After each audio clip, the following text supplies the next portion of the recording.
Shalom pemirsa, berjumpa lagi bersama saya dalam pembahasan buku Yesus Nama di Atas Segala Nama.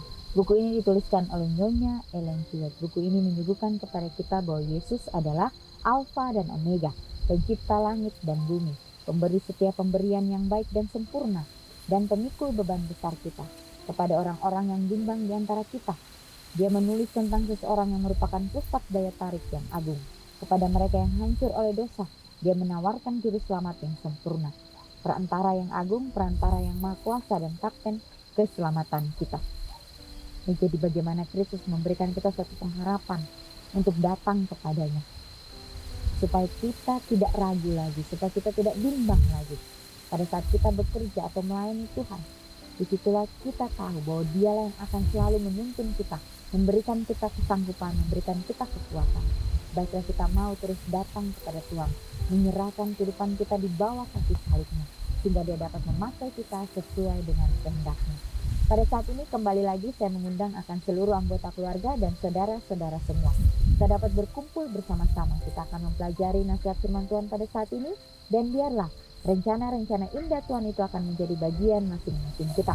Kita akan masuk ke dalam judulnya, yang lebih kuat dari yang terkuat.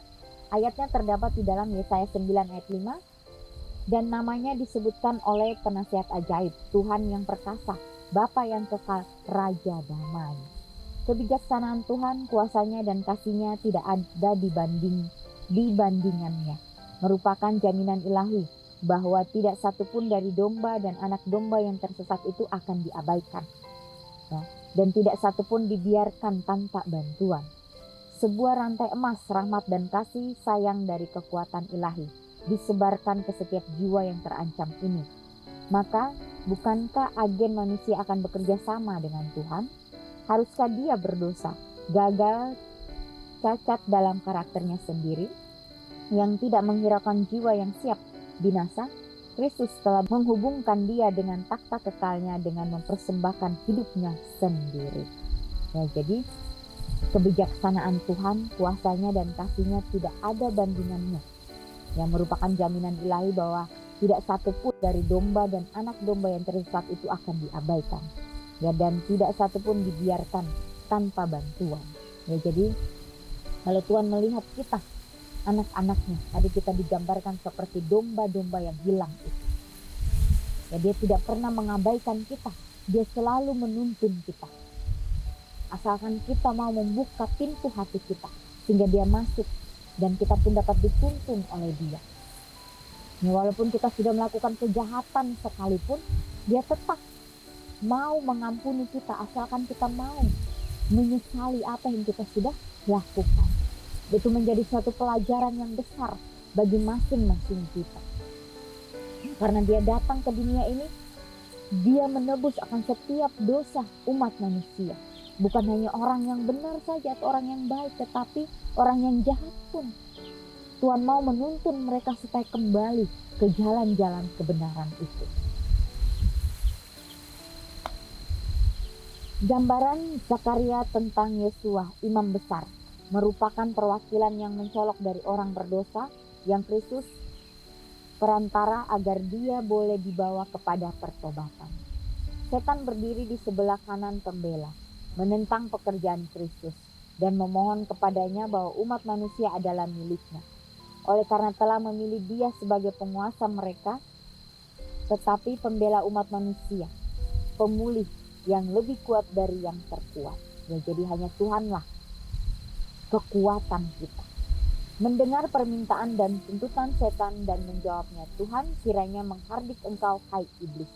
Tuhan yang memilih Yerusalem kiranya menghardik engkau. Bukankah dia ini puntung yang telah ditarik dari api? Ya, jadi bagaimana setan tidak dapat menuntut, ya, tapi hanya Tuhanlah yang dapat membela kita. Ya, kita tidak bisa membela akan diri kita sendiri, hanya Tuhan saja.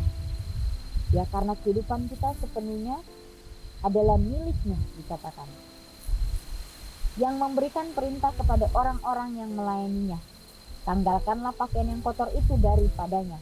Dan kepada Yosua ia berkata, lihat, dengan ini aku telah menjauhkan kesalahanmu daripadamu. Aku akan mengenakan kepadamu pakaian pesta. Kemudian ia berkata, taruhlah serban tahir pada kepalanya. Maka mereka menaruh serban tahir pada kepalanya dan mengenakan pakaian kepadanya. Sedang malaikat Tuhan berdiri di situ. Ini ditulis di dalam Zakaria 3 ayat 2-5. Ingatlah bahwa setiap guru yang mengambil tanggung jawab untuk berurusan dengan pikiran manusia, bahwa setiap jiwa yang cenderung berbuat salah dan mudah dicobai adalah objek khusus pembelaan Kristus. Mereka yang sehat tidak membutuhkan tabib, melainkan mereka yang sakit. Perantara yang pengasih masih sedang memohon. Lalu akankah pria dan wanita yang berdosa dan terbatas menolak sekalipun hanya satu saja? Ya, jadi hanya orang yang sakit yang membutuhkan tabib itu. Ya, kalau kita sudah merasa bahwa diri kita sudah sehat, merasa bahwa kita sudah melakukan yang terbaik, kita harus hati-hati. Ya, karena kita masih hidup di atas dunia ini. Ya, bagaimana si jahat itu bekerja keras ya untuk menjatuhkan setiap umat manusia. Ya, dia tidak senang melihat kita untuk lebih dekat dan lebih dekat kepada Tuhan.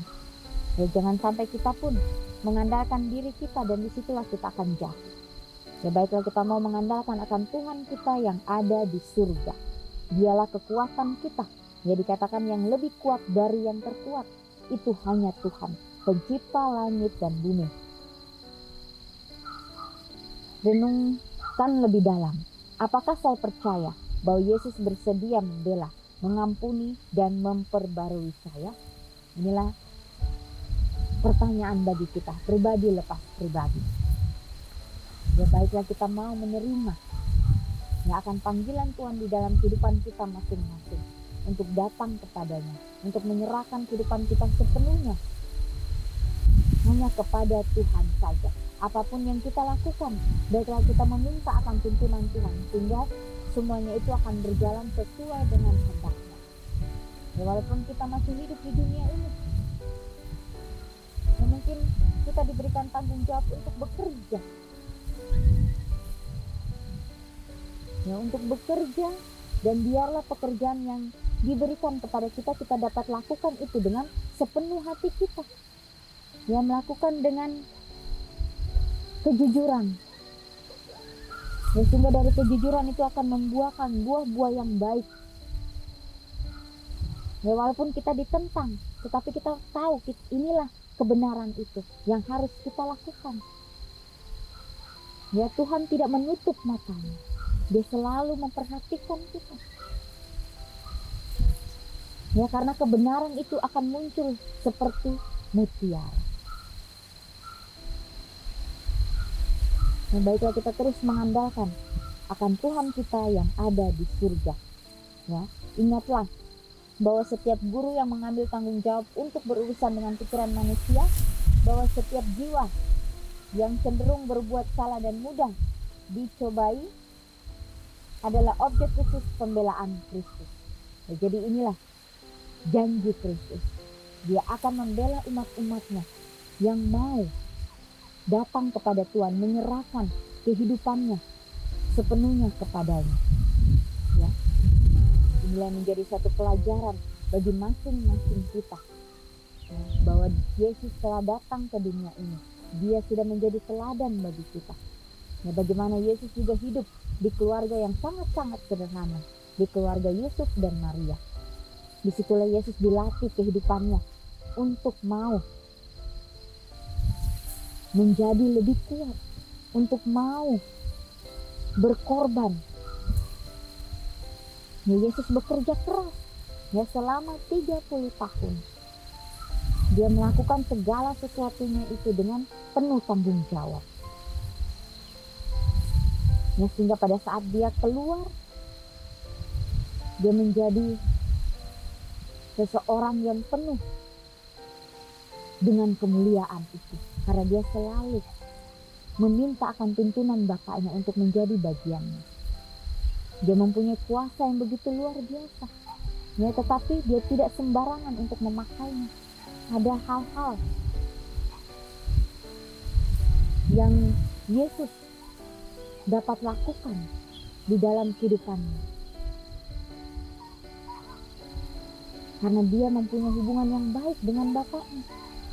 Sehingga apapun yang dia lakukan, semuanya itu dapat berjalan sesuai dengan kehendak Tuhan. Ya, kita tahu bersama, ya pada saat Yesus berada di tengah-tengah orang yang merasakan duka cita, Yesus pun merasakan itu. Dan Yesus memberikan penghiburan kepada mereka. Pada saat Yesus berada di orang-orang yang penuh dengan kesedihan, Yesus pun merasakan itu. Dan Yesus merangkul mereka. Pada saat orang-orang merasakan kesakitan, Yesus pun merasakan itu. Dan dia memberikan kelegaan kepada mereka. Pada saat Yesus melihat orang itu merasakan pergumulan yang begitu berat dalam kehidupannya, Yesus meringankan pergumulan mereka. Inilah bagaimana Tuhan kita selalu memberikan yang terbaik untuk kita. Dan seringkali kita tidak sadar, seringkali kita tidak bersyukur, seringkali kita tidak berterima kasih dengan apa yang Tuhan sudah berikan kepada kita. Seringkali kita melupakan Dia. Ya, baiklah kita mau yang menyisihkan waktu kita untuk datang kepada Tuhan, meminta akan tuntunannya. Ya, sehingga kehidupan kita ini ya boleh berjalan sesuai dengan kehendaknya. Ya, walaupun kita manusia yang berdosa, ya kita melakukan tidak sempurna. Ya, tetapi Tuhan kita adalah Tuhan yang hidup. Ya, Dia dapat memberikan kita kesanggupan, memberikan kita kekuatan untuk dapat melewati itu di dalam kehidupan kita masing-masing. Di setiap nasihat firman Tuhan, hari demi hari yang kita sudah pelajari, yang kita sudah baca, yang kita sudah dengar, apakah itu dapat menjadi kekuatan untuk kita? Apakah kita akan selalu mengingat? Ya tentunya ya, kalau kita mau membuka akan kehidupan kita, supaya Tuhan selalu menuntun kita. Ya, jangan sampai kita egois, jangan sampai kita hanya mementingkan diri kita sendiri.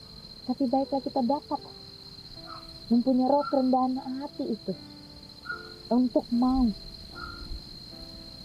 peduli, untuk mau berbagi, untuk mau meluangkan waktu kita, untuk mendengarkan bagaimana Tuhan dapat menuntun kehidupan kita. Dan mungkin kita melihat ya orang-orang di sekitar kita.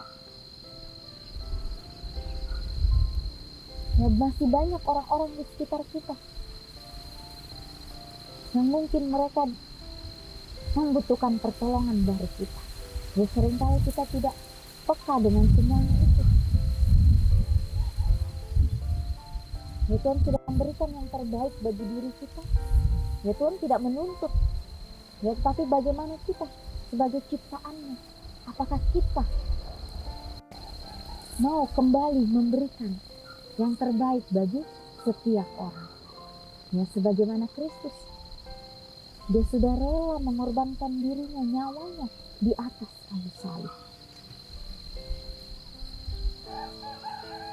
Ya, Dia tidak peduli orang berkata apa tentang dirinya, tapi yang Dia tahu bahwa inilah saya datang ke dunia ini mempunyai misi yang besar, yaitu menyelamatkan akan umat manusia dari dosa.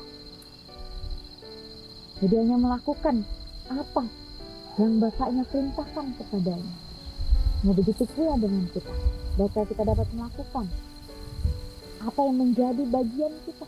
Selebihnya kita serahkan hanya kepada Tuhan saja. Dan nasihat firman Tuhan juga mengatakan di sini mengenai gambaran Zakaria tentang Yosua. Ya, imam besar merupakan perwakilan yang mencolok dari orang berdosa, yang Kristus perantara agar dia boleh dibawa kepada pertobatan. Ya, setan berdiri di sebelah kanan pembela menentang pekerjaan Kristus dan memohon kepadanya bahwa umat manusia adalah miliknya, oleh karena telah memilih dia sebagai penguasa mereka. Tetapi pembela umat manusia, pemulih yang lebih kuat dari yang terkuat, mendengar permintaan dan tuntutan setan dan menjawabnya, Tuhan kiranya menghardik engkau, hai iblis. Tuhan yang memilih Yerusalem kiranya menghardik engkau. Bukankah dia ini puntung yang telah ditarik dari api? Ya, jadi tidak ada satu orang pun yang dapat menghalangi kita untuk datang kepada Tuhan. Walaupun orang itu ya sudah sangat-sangat berdosa, tetapi setan tidak bisa melakukan apa-apa kalau orang itu mau berbalik kepada Tuhan, berbalik kepada kebenaran itu. Dan dia akan lari meninggalkan kita. Jadi inilah janji Tuhan. Baiklah kita mau terus datang kepada Tuhan, meminta akan tuntunannya menjadi bagian kita. Ya pemirsa, inilah yang menjadi suatu renungan untuk kita. Biarlah komitmen demi komitmen yang kita sudah ambil, kita dapat doakan itu. Dan kita dapat mempraktekkan di dalam kehidupan kita setiap harinya. Baiklah kita terus mengandalkan Tuhan kita yang ada di surga. Kita akan berjumpa lagi di kesempatan yang berikutnya. Dan Tuhan memberkati.